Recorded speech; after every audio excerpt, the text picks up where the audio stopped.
그러니까 지금까지 우리가 접한 인공지능은 그러니까 가전기기나 뭐 네. 핸드폰에서 호출해가지고 아주 가벼운 정도의 어떤 명령을 시키면 딱 정해진 그 네. 한도 내에서 보통 우리 인덱스라고 그래요. 그러니까 네. 답변이 이미 딱 정해져 있는 한도 내에서 그 요런 유사한 질문이 오면 이렇게 응답하세요. 정답이 정해진 상태에서 그냥 뱉어내는 거거든요. 네. 그러니까 이런 거는 사실 우리가 얘기하는 그 생성형이라고 하기 힘들어요. 그냥 이미 정해진 답 중에서 유사 질문에 이런 응답을 하는 게 좋아요라고 일종의 프로그래밍 된 거를 다 뱉어내는 거거든요. 네. 근데 생성형이라고 하는 건 뭐냐면 이제 제너레이티브라는 표현을 쓰는데 이 화자죠. 그러니까 말하는 사람이 어떤 질문을 하면 그 질문에 대해서 이분이 왜 이런 식의 질문을 하지? 이 질문의 의도와 목적이 뭐지? 이거를 자기가 생각을 해본 다음에 의도를 파악을 해서 그거에 맞는 맞춤형 답변을 새로 생성을 하는 거예요. 사실상 인공지능에 대한 어떤 존재 그 의의가 사람들한테 좀 미미했던 시절이 있어요. 2012년 인공지능의 아버지라고 제일 그 많이 불리는 그 제프리 힌튼 교수, 캐나다 쪽에 있었던 그 분인데 이분 그 중심으로 해서 그 연구진들이 제자들이 아주 난다긴다는 제자들이 한 두 분 있거든요. 네. 사람이 일상생활에서 접하는 수많은 물건들에 대해서 네. 그러니까 일종의 레이블링을 하는 그런 대회가 있어요. 그러니까 이미지만 하나 딱 찍어가지고 보여주면서 이거 지금 무슨 장면이야? 설명해봐 이렇게 하는 거. 근데 그거를 기존에 한 2012년 전에도 몇 차례 계속 대회를 하고 있었는데 그해 그 제프리 힌튼 교수 팀이 거의 그 전달, 전년도의 인식률보다 거의 무려 한 10% 이상을 향상시킨 그 버전을 내놓거든요. 네. 그게 엄청난 이게 향상이었던 거예요. 네. 근데 지금은 챗봇뿐만 아니라 그림도 그리고 얘가 작곡도 하고 그럼요. 영상도 만들고 예. 이게 못하는 게 없는 것 같아요. 모르면 몰라도 앞으로 1, 2년 안에 그 새로 그 신입들 뽑는 그 이력서에 AI, 생성 AI 그 다룰 수 있는 능력이 상중하 중에서 어느 정도 되세요? 혹은 네. 프롬프트 명령을 쓸 수 있는 능력이 상중하 중에 어느 정도 되세요? 아니면 이미지를 생성할 수 있는 능력은 어느 정도 되세요? 이게 예전에 파워포인트, 엑셀, 워드 상중하 표시하라고 하는 것만큼 일반화될 수도 있어요. 원래는 사실은 글을 잘 쓰게 만들려는 의도로 시작이 된 건 맞아요. 그래서 문서가 됐든지 아니면 우리의 어떤 언어가 됐든지 각 나라의 사람들끼리 최대한 빨리 편하게 소통할 수 있는 방법을 찾다가 나온 게 이제 이런 그 LLM이라는 모델이거든요. 그러니까 이런 것들을 어떻게 하면은 좀 더 쉽고 빠르게 번역을 할 수 있을까 막 그 연구자들 고민을 하다가 아이디어를 냈냐면 사람의 언어를 모두 컴퓨터 언어로 바꿔보자. 컴퓨터 언어는 근데 뭐예요?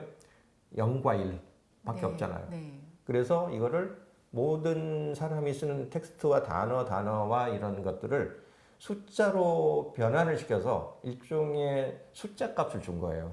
그러면 예전 같으면은 우리가 그 우리 말을 외국어로 번역하기 위해서 미리 그 훈련된 데이터들이 없으니까 늘 가장 한글과 많이 번역된 영어를 중간 언어라고 그래요. 중간 그 언어를 끼워가지고 네. 그 다른 제3국의 언어를 이렇게 예를 들면 뭐 베트남어하고 한국어를 만약 번역을 하려고 한다고 하면 영어하고 베트남어는 상당히 많이 이미 학습된 게 있어.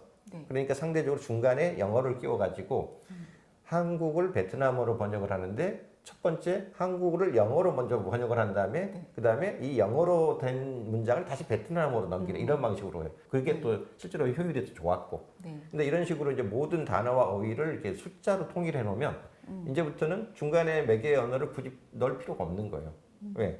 한국어의 저라고 하는 표현에 대해서 숫자 된 그 데이터하고 베트남어의 나를 의미하는 그 값을 숫자 값으로 치환을 시켜버리면 직역이 가능해지거든요. 네. 그리고 거기에 이제 맥락, 어떤 상황에서 이게 주격 조사가 가가 붙는지 능이 붙는지 아니면 여기 나라는 어떤 그냥 평어를 써야 되는지 저라는 존칭어를 써야 되는지 이 상황과 맥락에 따라서 이 그 뭐죠 조합하는 방식을 얘가 자동으로 만들게 만들어. 그러니까 이런 방식으로 개발이 된 게 이제 원래 LLM이었는데 네. 수많은 경우의 수를 조합하려고 보니 그 경우의 수를 조합하는 능력이 이제 키워지면 키워질수록 더 자연스럽고 사람 같은 그런 문장을 구사하기 시작한 거예요. 네. 지금 인공지능이 1초당 거의 연산 단위가 거의 조 단위로 하거든요. 네. 초당. 네. 초당 조 단위의 연산을 통해서 이 가능치를 경우의 수를 재조합을 해가지고 그거에 합당한 말을 만들어내다 보니 얘가 말만 잘하는 게 아니라 네. 글만 잘 써내는 게 아니라 이제 계산도 할 줄 알고 그렇죠. 심지어는 사람의 생각도 읽어내고 이제 이런 일이 벌어진 거예요. 아, 그리고 네. 이거 이제 조합하니까 이제는 그 그림도 만들어내고 그리고. 이미지가 만들어지면 영상을 만드는 거는 그냥 따라오는 일이에요. 다만 얼마나 많은 양의 이미지를 빨리 처리할 수 있는가의 문제죠. 저는 지금 그렇게 말씀드리거든요. 굉장히 똑똑한 컴퓨터가 하나 만들어졌다. 프로세서의 그 속도만 얘기하지 뭐 펜티엄급 이상의 뭐 새로운 PC를 얘기하지 않잖아요. 네.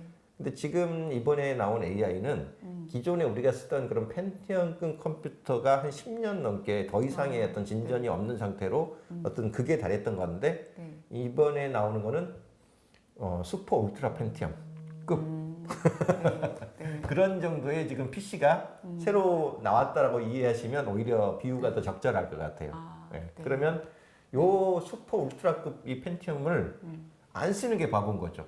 네. 네. 그리고 이걸 쓰는 순간 쓸 줄 아는 사람과 쓸 줄 모르는 사람 간의 이 생산성 차이가 어쩔 수 없이 나게 돼 있어요. 네. 네. 컴퓨터에 의존한 작업을 했던 사람들, 이 직군이 오히려 먼저 이 위협을 받는 그런 상황이 돼버렸거든요. 그래서 지금 1년 사이에 급격한 이 인공지능의 발전으로 제일 그 직업적인 위협을 많이 받고 있는 업종들이 신기하게도 웹 디자이너, 카피라이터, 네. 그다음에 이게 우리 콜센터에 고객 서비스 응대하는 콜센터 요원들, 네. 그리고 더 나가서 이제 증권사의 그 애널리스트 같은 분들 있죠. 네. 예, 엑셀 시트 같은 거 데이터 넣어주면 분석하는 거, 개발자들, 네. 우리가 흔히 하는 그 코딩을 하시는 분들. 그렇죠.